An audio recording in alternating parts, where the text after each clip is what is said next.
guys, it's Janie. Welcome back to the Bookworms Buddy. Today I have a review for you. We are reviewing Brother Odd by Dean Koontz. This is book number 3 in the Odd Thomas series, and we are reading this series for our bookathon in the group. I'm going to give you just a little bit of a summary first. Odd Thomas is a character who can see ghosts. He can communicate with ghosts, and they kind of help him in specific areas. But there's also these other creatures that he sees, which he calls Bodaks. They're kind of like shadowy spirits, and they generally alert him to something big is going to happen.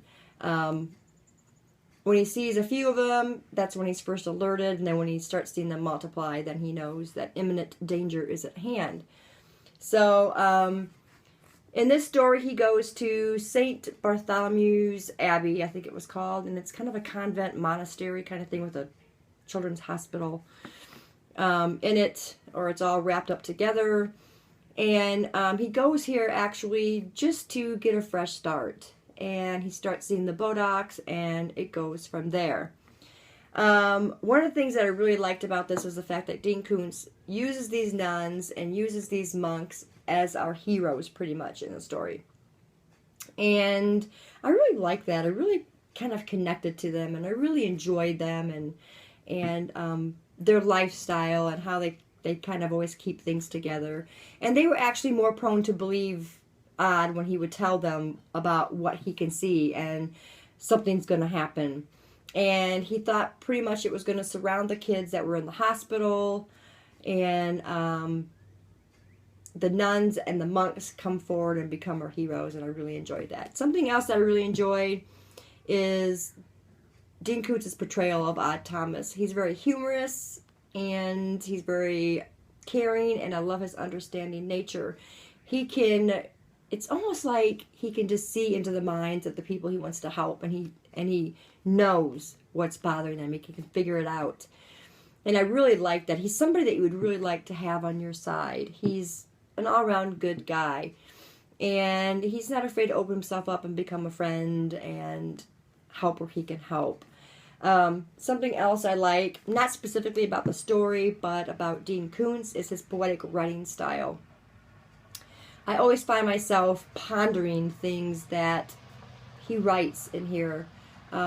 Makes me really think, and I really love that. His writing style is just amazing to me. If you read Dean Koontz, then you know he's kind of hit or miss. So keep that in mind if you ever want to start reading his stuff. So those are kind of the things that I really liked about the story and about Dean Koontz.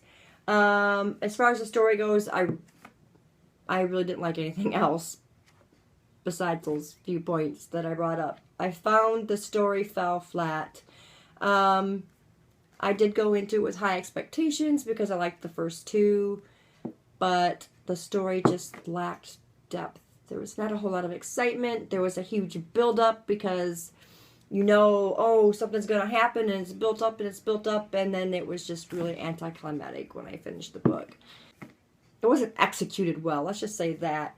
When you read a build-up in a story, you expect a good ending, a good climatic, they're all coming together, and in this one it was like a page and a half, and that was it.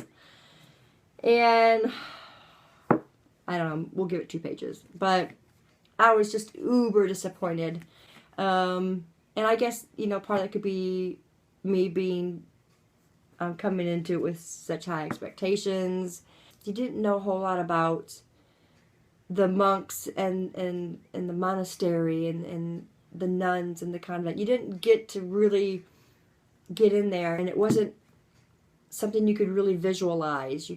There was not real good imagery. Now, in some parts, there was some pretty good imagery in those parts, that the creepier parts.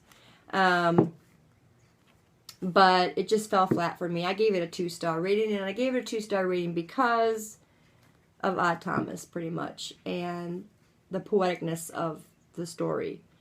And that's the only reason I got 2 stars. I hate to say that because I'm really enjoying this series a lot, and this one just, it fell flat. And I had heard that after the first couple of books, it starts going, and it really did. In a book, you know, it takes a little bit more than great characters. You know, you've got to have it all together, and it all works together. You can't just have great characters. Don't forget the plot. We have great characters. It just doesn't work that way for me. It has to keep my interest, and I think it all comes together. It all has to come together. So, yeah, it was not great for me. If you've read this book, though, let me know in the comments below what you thought about it. I would be really interested to know. It does have like a 3.97 rating, I think it was. So if you read it, let me know. If you want to read it, by all means, read it, because I think it's important for us to form our own opinions on books, because we all see things in different lights, and we don't all agree on books. So anyway, that is my review of Brother Odd. Thanks, guys, for staying tuned, and we will see you in the next video. Bye.